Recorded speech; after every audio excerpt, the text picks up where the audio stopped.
Hey everyone, Temporal here, and today we are covering the new news that Overwatch is going crossplay.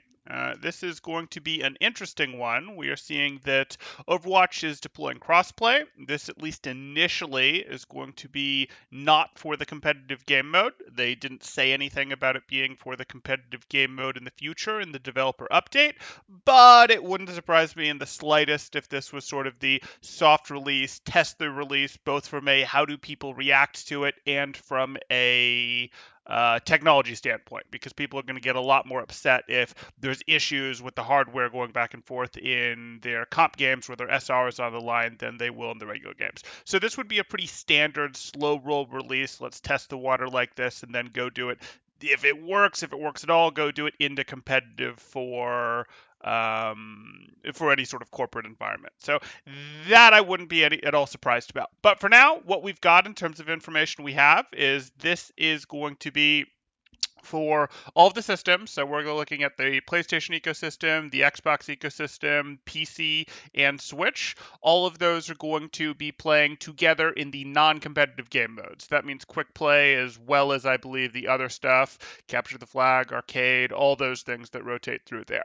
So what we're looking at here is, okay, we've got this. The things that sort of make this interesting and the questions that I expect people to have, or at least that I have, some of it they answer here in their FAQ doc. This is how do you link your BattleNet to your console, because they're going to require that. That might be interesting, actually, because that might help solve some of the, depending on how they implement it, some of the console issues with infinite smurfs. There's obviously a smurfing problem on PC where people have lots and lots of alt accounts, and sometimes those alt accounts are Smurfs. But it's even worse on console for anyone who's not aware, because under certain subscription plans, under certain consoles, they're able to just infinitely create new things. If they have like a family plan for their Xbox, or even if they have a normal thing or their PS4, they're able to just keep creating new accounts that Overwatch is still installed on and create an infinite number of, well, free Smurf accounts. They don't have to find a sale to drop $10, $50, $20 to get a new copy of Overwatch to do that.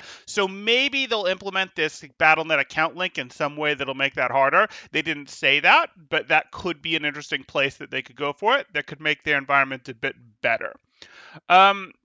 The other thing that they talked about is there's going to be some level of cross progression in the future. So that doesn't exist now, but that was something that they talked about in the developer update video, and that could be pretty cool. We could see, hey, if you have all of your skins on your PlayStation 4, PlayStation 5, whatever, and then you work your way over to PC, which is something that may be happening more often. The point of this crossplay, from their standpoint, might be to get these players on the more casual systems, the consoles, to go, oh, hey, all of the best stuff is on PC. We're interacting with the PC. I'm really into this game. Now I want to go spend $10, $20, whatever on a PC Overwatch account. It's possible that that is the move being gone for here. It's also possible that they're just saying, hey, this would be a cool thing to do. We have to do something new. We don't know what to do to keep Overwatch interesting, so it's this. But I would be surprised if there isn't some thought of, hey, I bet we can get these guys to buy this game again to move some of them over to the PC ecosystem.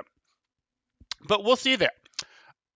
Other things that are of interest here is the default is going to be, you have, hey, console plays against console. That's great. And then PC versus PC or PC versus console. So if you don't want crossplay enabled, if you disable crossplay on console, and console are the only ones who can do this, you will continue to just play console versus console, and you'll continue to play in your ecosystem. So it won't be console versus Xbox, or it won't be PlayStation versus Xbox. It'll be PS4 versus PS4 versus PS5, because they have their own ecosystem. You can't separate between the 5 and the 4 there, and that sort of thing. PC will not have the option to exclude, to stay within their realm, which is a little interesting. So the console people can choose, they get to go into the mixed pool, or they get to stay in their specific console ecosystem. PC players, and again, this isn't in competitive, at least at this time, are going to automatically end up in situations where it is a mixed pool of sorts. So we'll see how that goes.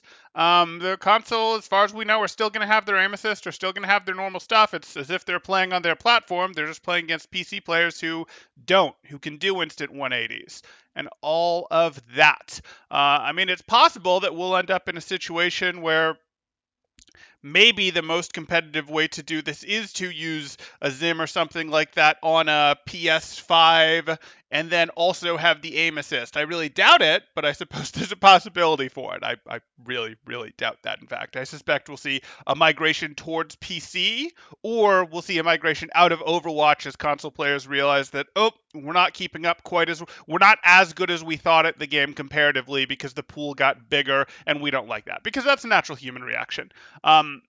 And it's, could lead to a little unhappiness there. But I'll certainly be interesting to see. The other thing that's really interesting is what they're doing with the leaderboards. So that was my first question when I saw the video. What is happening to the leaderboards? Are we making a mixed leaderboard for everything? And there is going to be a mixed leaderboard. Here, I think we specifically answered that. There we go. So, will top 500 leaderboards include players from other systems? There will be separate leaderboards for PC players, crossplay enabled console players, and crossplay disabled console players. So, what I want to know is if you are a crossplay enabled console player, can you show up on both leaderboards? Because this will give us the best insight we've ever had into what is the difference between PC play and Xbox play, for example. Because if someone can be on the can be on both the Xbox leaderboard and on what will now be the mixed leaderboard, well, that'll tell you. If they're in spot 500 on the mixed leaderboard and they're on spot 50 on the Xbox leaderboard, that'll give us another layer of insight into what the difference is. But I'll be curious if they'll let someone show up on both, or if this is going to be its totally own isolated thing that, like, you have to have played your 50 games in this game mode like you would in this, as opposed to just what is your SR in that ecosystem. Because I can't imagine I would expect that if they're flipping between leaderboards, that they will have to deal with that. So that'll be interesting. The other option will be, hey, we're seeing that there's not any sort of SR reset. We do see this. No SR reset. Which does lead to a question of, can you disable crossplay, climb higher up into, like, hey, I'm going to climb up into Masters on the Xbox ecosystem, and then I'm going to enable crossplay and go into the mixed ecosystem, and that in reality is me playing at, what did I say, Masters? So in reality is playing at a plat level, and then I sink down to plat, and I don't like it, so I disable it, so I climb back up in the Xbox-only ecosystem, and then go back down. Like, I'm curious what, if anything, will be done to contain this, or if it's like hey, you do have to redo placements, even if there's no reset or something, and it hides two MMR numbers. I will be really curious what they do there, because will it just be a lose SR, turn it off, gain SR while it's off, and then go back into it? And I could see people wanting to do that because they like the higher level organized play. They're like, hey, I want to play at the highest level, and I want to play in games that are above my skill level because that's one of the fastest ways to learn. It'll just be really unfortunate if the PC or mixed bracket has to deal with that. Like, it's good for the player doing it, but it's not good for the rest of the people in the game. So that'll certainly be interesting. And then the last question I sort of have is, what does this mean for voice chat? Like, we'll probably have some level of I would expect that there's going to be cross-system voice chat in that sense, and that's fine, cross-system voice chat, but is that going to mean that there's even less voice chat in ranked because there tends to be less voice chat on the console systems because the console player base is just a little more casual, a little less likely to have a mic plugged into their controller and all that? Or is it going to be more toxic because we've all seen the Call of Duty or the Halo 12-year-old that is just saying everything about your mother that you don't need to hear, all that stuff? It's really going to be curious what that does to the level of voice chat, to the level of toxicity, if that leads to a bunch of hit articles from the usual video game journalist suspects like it usually does of, oh, look at how toxic it got. I'll be really curious what happens in this ecosystem from that point of view. But that sort of leads to what I think are the most interesting questions and the most interesting thoughts to explore and then the last thing that I want to cover here, because it's in the thumbnail, is I think the current Switch is probably just not going to be happy. The current Switch in this ecosystem, it has too many frame rate issues. it will not be able to play well and it will just get stomped on. The Switch Pro, which does look like it'll feature much better hardware, will allow for gyro aim. And we get into the interesting place of gyro aim simply is better than controller aim. Dual stick controller aim is not as good as gyro aim, and I wonder if we're going to end up in a bit of a hierarchy when it comes to things of PC, Switch Pro, followed by our more standard dual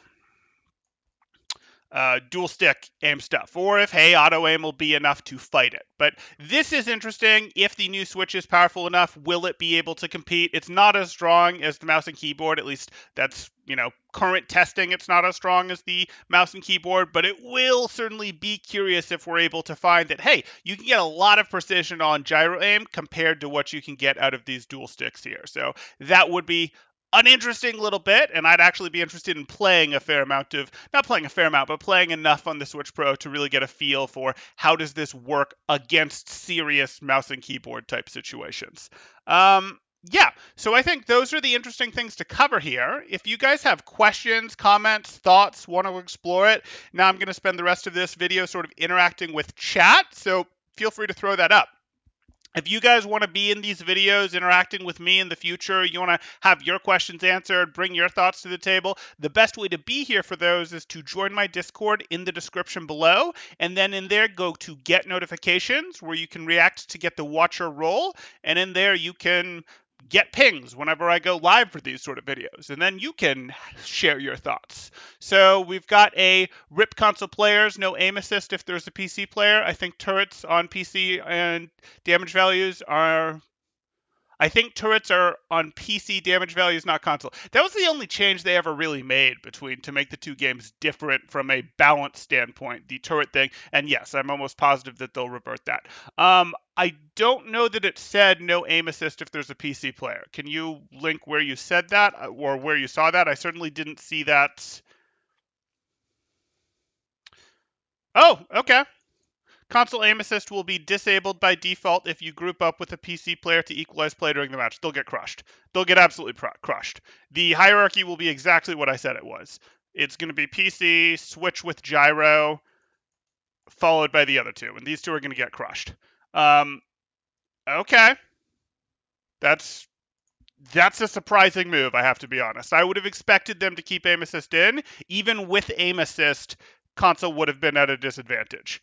That is surprising to me and not necessary. I'm also not too worried about it's not going to be some situation where we have a PS5 player on our team, so we lose, or we have more console players on our team than you, so we lose. Because the reality is, you already have a rank stratification system in Overwatch where you already end up at an SR because you're missing skills. You're missing some game sense. You're missing some ult tracking. You're missing the ability to track where people are. You're missing the ability to consistently place your crosshair where it needs to be for where people will appear. You're missing the ability to hit flicks well. Your teammates already are missing tons of skills in Overwatch, and having console players on your team isn't going to be like, oh no, it's terrible.